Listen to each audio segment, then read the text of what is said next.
if I was to ask you this morning, what is it that you are seeking? What are you seeking? What would your response or your answer be? Have you given it any consideration? What are you seeking? One of the many things that I'm seeking this year is an improvement in my health. Now, I don't know about you, but when you hit 40, you start to get over the hill, okay?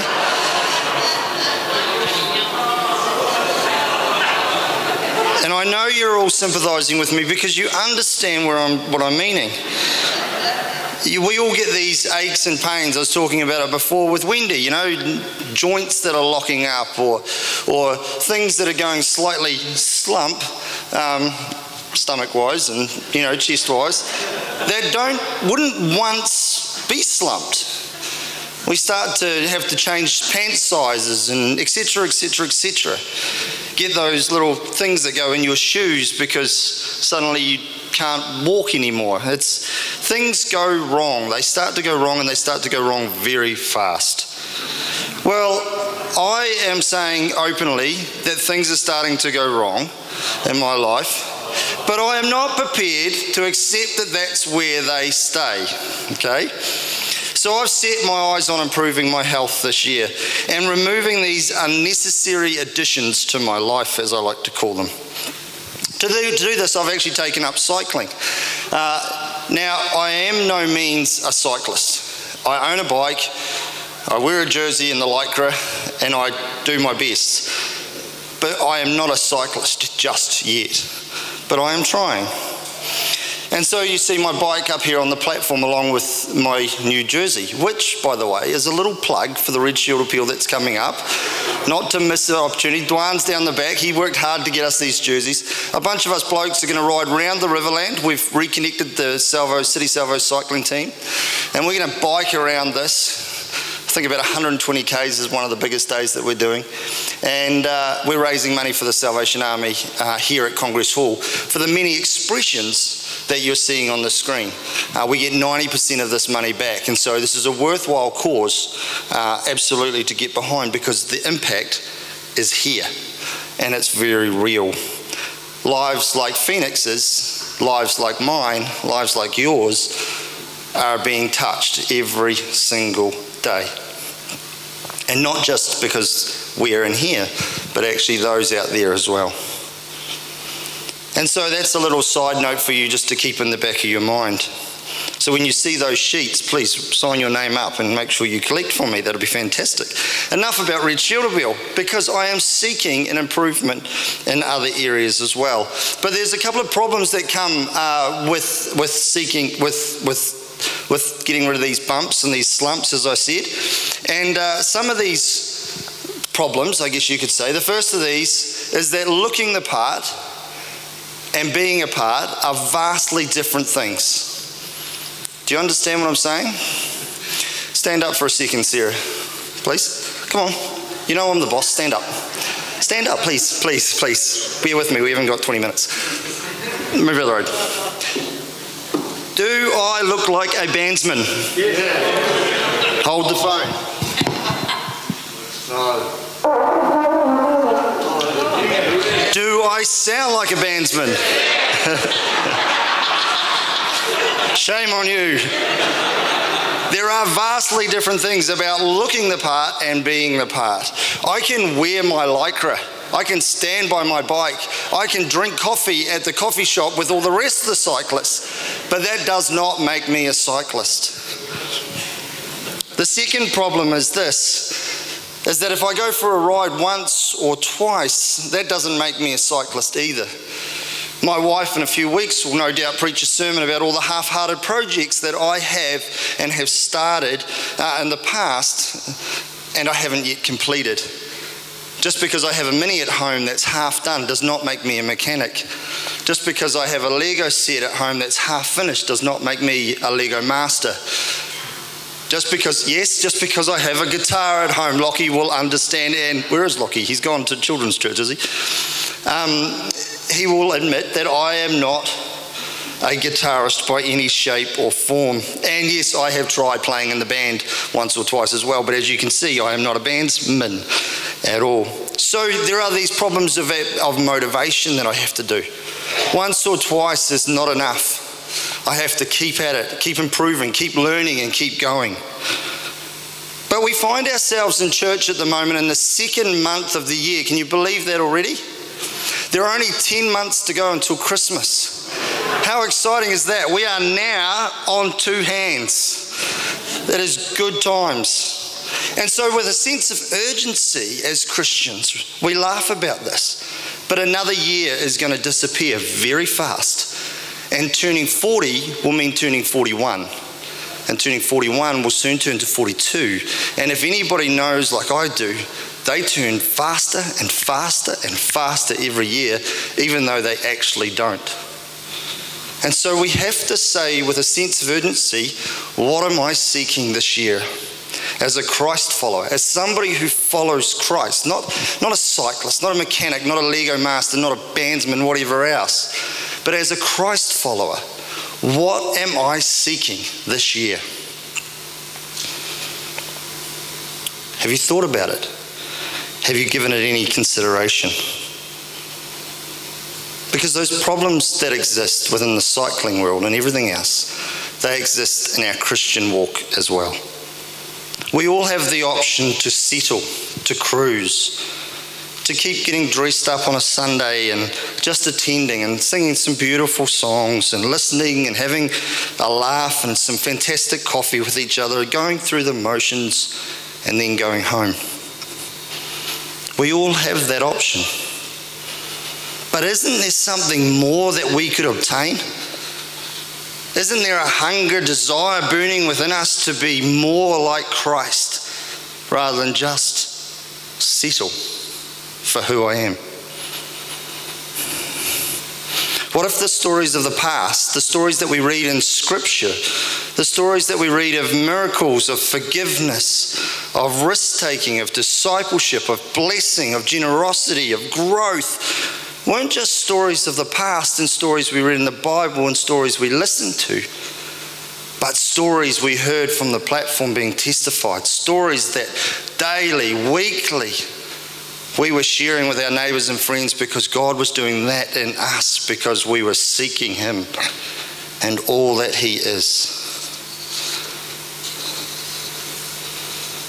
Wouldn't that be worth something seeking this year? To have more, for Him to have more of our lives? You know, thankfully Scripture actually encourages us and gives us guidance on how to be better, to be more pleasing to God as we seek Him out. And today's verse sheds some light on how we can do this. And I don't usually just preach on one verse. I usually like to preach on a bit of a chunk so that it fits in context. So I'm going to try and do my best not to take this out of context. In fact, I won't take it out of context.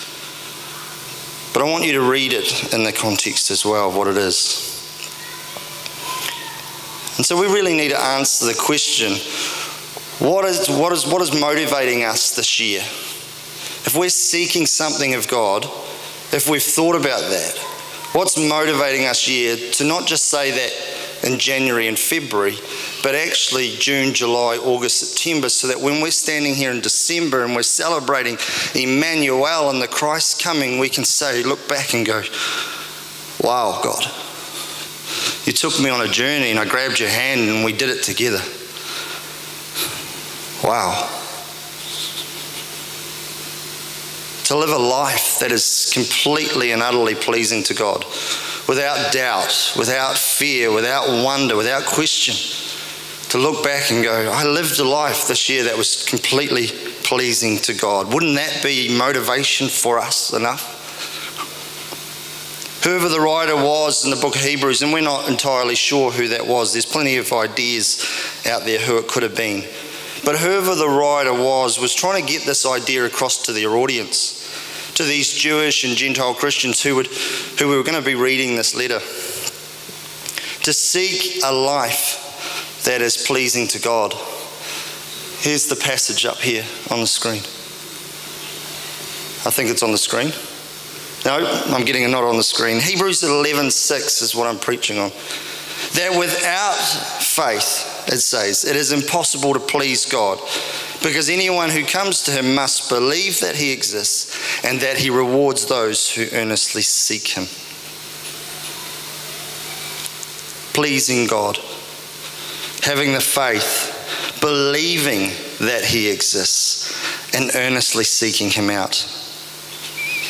You see, the Christians that were receiving this letter of Hebrews were either completely leaving their faith, or had stopped meeting together, or who were partially leaving their faith and simply going through the motions of their religion.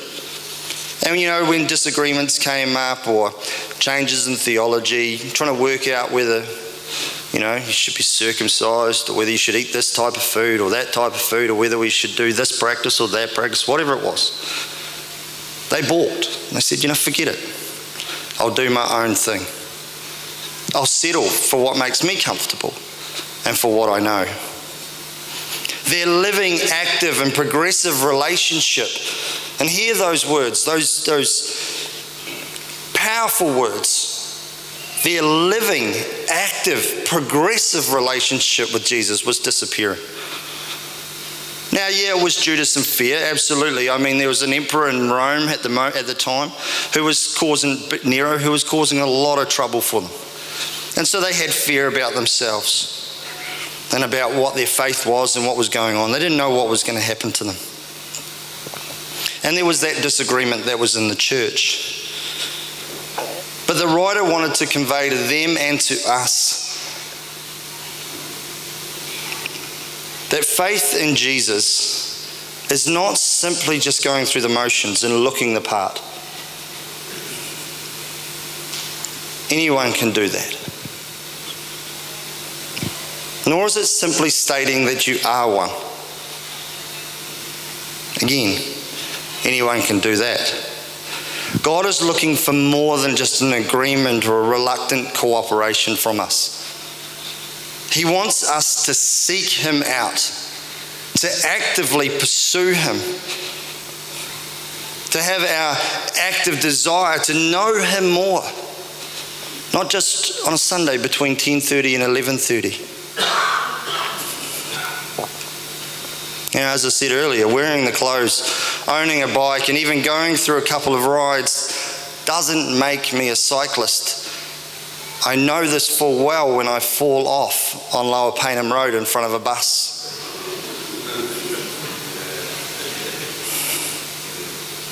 And so today we're encouraged to consider, what is it that we are seeking in regards to our relationship with Jesus? Have we plateaued? Or are we, as his word says, earnestly seeking him? A new year, a new month, a new week, a new day, even a new hour or a new minute gives us a new opportunity to seek him out, to reorientate our thinking and to chase after him. But we first have to answer the question and actually acknowledge, what are we seeking? Are we waking up every morning and saying, God, what do you want of me today? What do you actually want to change in me today so that I can be more like you? I heard it this week, or I read it this week on the internet or something like that, as I was preparing this sermon, that everybody wants to change the world, but very rarely does anyone want to change themselves. What are you seeking this year?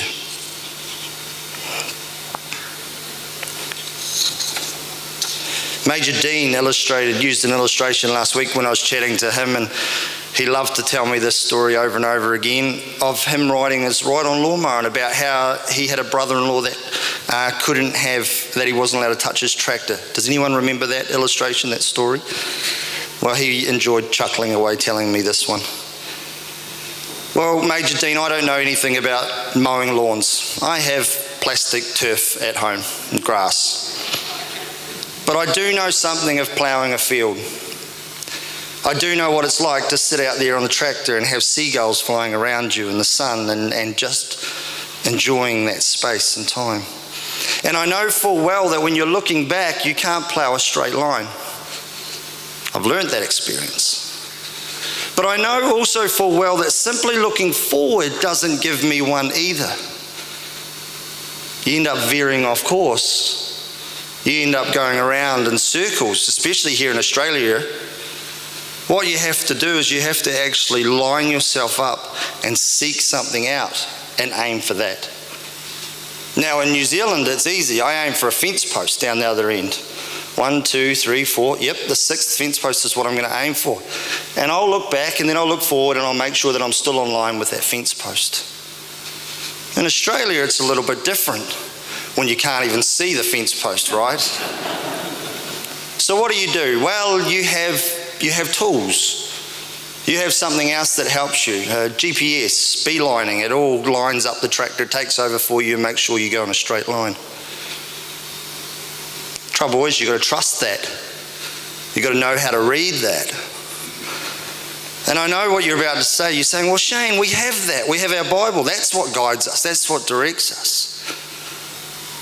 Well, when Sarah said this message is going to get hard, this is the hard part.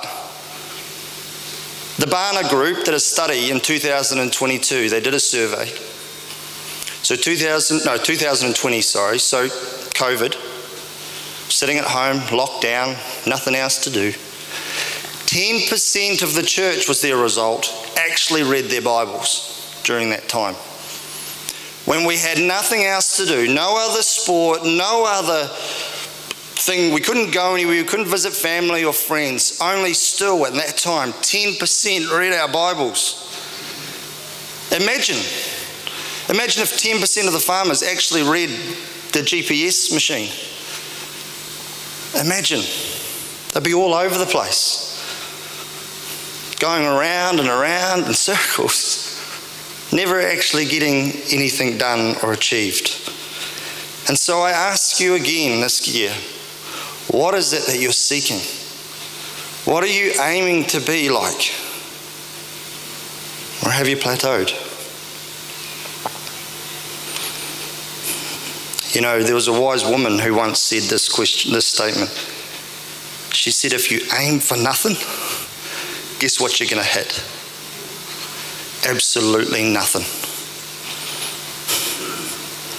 And so I ask you, what are you seeking? The writer of Hebrews puts it in context, this one verse in a context of a whole lot of little stories of Old Testament people who demonstrated their faith in God amid persecution and disappointment. And these guys earnestly sought God out and obeyed and were blessed as a result. And I want to just take one of these stories very quickly. I want to look at Cain and Abel. Again, it's a farmer story. It's a story that I'm well and truly familiar with. Hebrews 11, it tells us in this little story, a little summary, says that Abel brought God a better offering than Cain did, and by faith he was commended as righteous when God spoke well of his offerings. Now this story is found in Genesis 4, right at the beginning of the scriptures, right at the beginning of the Bible, when two brothers, they were both farmers. One was Cain, he was a grain farmer, and the other was a sheep farmer named Abel. And they brought offerings to God and after their harvest. It tells us in the story that Cain, the older brother, brought some, and I use the quotation marks around some, of the grain that he had harvested to the temple as a sacrifice. Now scripture's not clear, and neither are any of the commentaries about the word some and what that means. But when I read some, to me it doesn't sound like the best. It sounds kind of like some. I bought the leftovers. I bought what I found in the shed rather than actually the stuff that I'd set aside. And so when he brought that to God, when he was seeking God, and he got caught out, he got angry, and for those of us who know the story, he retaliated. Abel, on the other hand, was a younger brother. He chose to have his firstborn lamb slaughtered. And he brought the best cuts of meat, the scriptures tell us, to the temple as a sacrifice when he was seeking God. And all you've got to understand about this is the firstborn lambs are your best lambs. They're the ones that you keep out for your replacement stock. They're your inheritance. They're your next line of breeding or whatever else to come. And so this cost him personally to give these.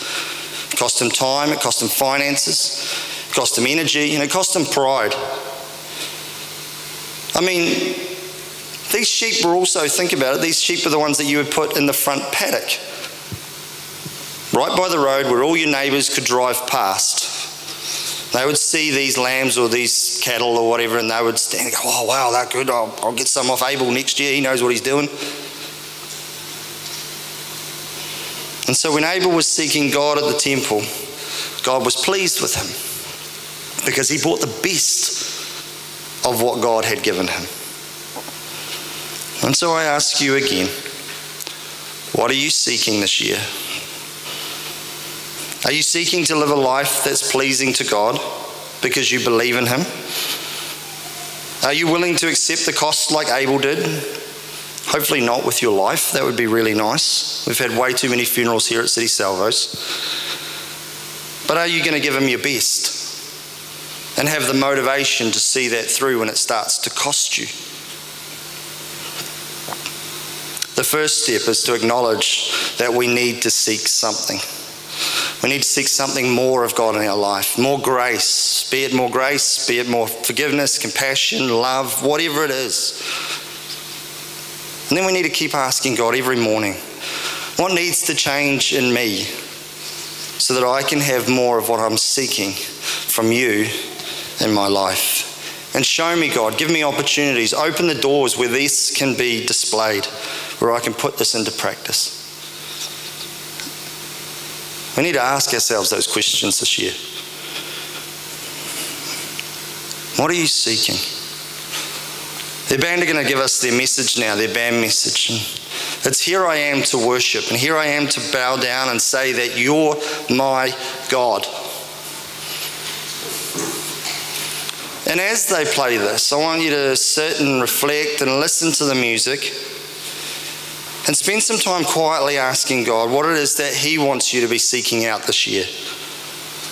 Allow him to be your God in this space, to be sovereign, and to actually let him command you as you are his children, as you are his soldiers, and guide you and direct you what it is that he wants from your life. Following this, I was going to ask the band to come down, but maybe with the seats the way they are, if we could all just stand as a congregation, and we're going to sing, "Take my life and let it be consecrated, Lord, to thee. Here I am, all of me. Take my life, it's all for thee." Thank you, band.